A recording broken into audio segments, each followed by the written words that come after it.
जी बेटा क्वेश्चन पढ़ो जी।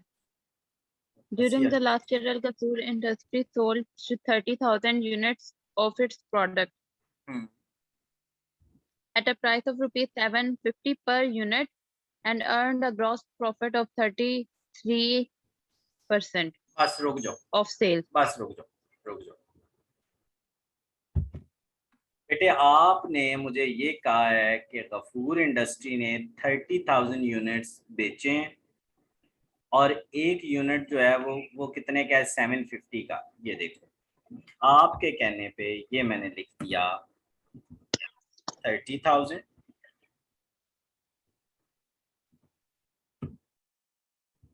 Multiply by 750।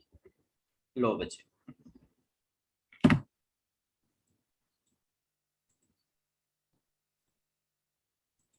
करो मल्टीप्लाई।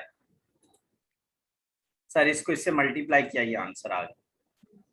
अब बेटा मुझे ये बताओ, इसमें ग्रॉस प्रॉफिट कितना है? कितना है? ग्रॉस 33.3। Profit of sale. ये मैंने ले लिया। अब ये यूनिट्स मैं यहाँ लिखना चाह रहा हूँ 30,000। अब मुझे पर यूनिट ग्रॉस प्रॉफिट बताओ बेटा। सर ये आ गया 750 per unit and अच्छा ये सॉरी बेटे देखो ना, ये मैंने ये निकाला ठीक जी। है 7.5 मिलियन। इसको मैंने 30,000 पे डिवाइड किया और ये मैंने पर यूनिट निकाल लिया। अब मुझे ये बताओ जी। कॉस्ट कैसे निकालूं? सर इसमें से ये माइनस करें, ये आ जाएगी। छोड़े, क्यों खप रहे हैं? तो बेटे बस बात खत्म, ये हमारा फॉर्मेट मुकम्मल हो गया। नहीं तो इसमें से जी। डायरेक्ट माइनस कर दूं, जैसे मर्जी है कर दूं, माइनस ही करना है। बस आंसर आ गया। अब आपने नेक्स्ट लाइन पढ़नी, पढ़ो। The cost of goods sold. The cost of goods sold was composed of 50% material, 40% labor, and 10% overhead. बस रुक जाओ सर, जी कॉस्ट ऑफ गुड्स सोल्ड 50, तो बेटा ये 500 है ना कॉस्ट ऑफ गुड्स सोल्ड। जी जी। ठीक है, अगर कॉस्ट ऑफ गुड्स सोल्ड 500 है तो हम इसमें मटेरियल वो कितना कहता है? 50%। लो इसका 50%, 40%, 10% बन गया। अब नेक्स्ट लाइन पढ़ो।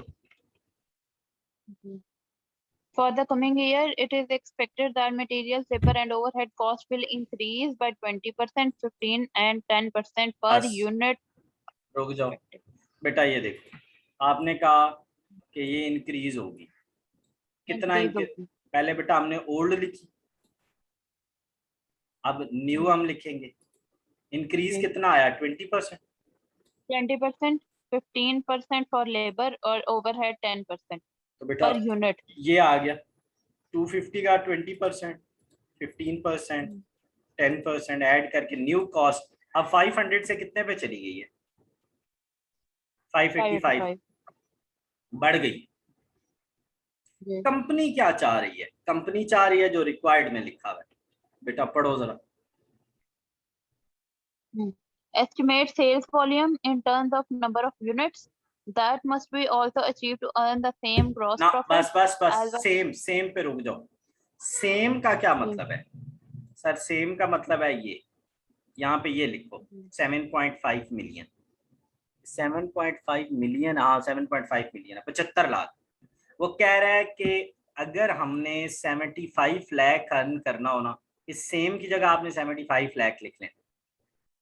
अगर हमने 75 लाख अर्न करना हो ना, तो बताएं, तो बताएं कि हम कितने यूनिट्स बेचें। समझ आ गई बेटा? हम कितने जी। यूनिट्स बेचें कि सर बड़ा आसान। सर देखें, पहले हमने कैसे निकाले थे यूनिट्स, ये मुझे ये बताओ बेटा, ये 30,000 कैसे निकला है? सर आप इसको इस पे डिवाइड कर रहे माइनस करके। ना बेटा, डिवाइड अच्छा किया। देखो ना ये सॉरी। 30,000 कैसे निकलेगा, इसको इस पे डिवाइड किया तो यूनिट्स निकल आए। सर अब भी ऐसे ही करेंगे, अब भी ऐसे ही करेंगे, तो क्या करें? सर देखें मेरी बात सुने, एक तो हमें चाहिए ग्रॉस प्रॉफिट, वो हमें मिल गया। एक हमें चाहिए ग्रॉस, ये है टोटल ग्रॉस प्रॉफिट। एक हमें चाहिए पर यूनिट ग्रॉस प्रॉफिट। क्या चाहिए बेटा? पर यूनिट पर ग्रॉस। यूनिट। सर जब टोटल ग्रॉस प्रॉफिट को पर यूनिट ग्रॉस प्रॉफिट पे डिवाइड करते हैं तो क्या निकल आते हैं? यूनिट्स। तो सर पर मसला ही कोई नहीं है, मसले की सारी चीजें दी हुई हैं। बेटा ये देखो, ये प्राइस है, इस प्राइस को इसकी जगह लिख लो 750 की जगह। और कॉस्ट क्या है सर? कॉस्ट है 885, सॉरी 585।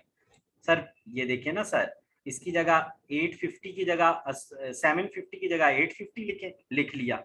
इसकी जगह बेटा क्या लिख लिया? 850। ठहरो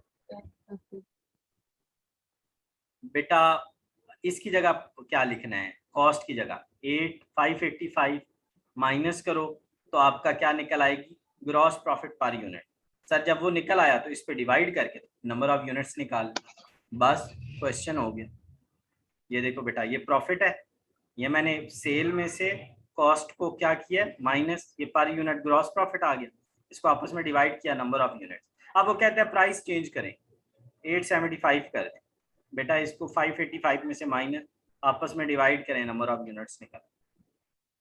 ठीक है बच्चे जी नेक्स्ट 2 क्वेश्चन बिल्कुल सिमिलर है, ठीक है। डिट्टो है डिट्टो। ठीक है बेटे, तो लाजमी उनको करना है और मुझे लगता है कि आपको समझ भी आ गया। मैंने तभी आपसे जी जी क्वेश्चन मैंने आपको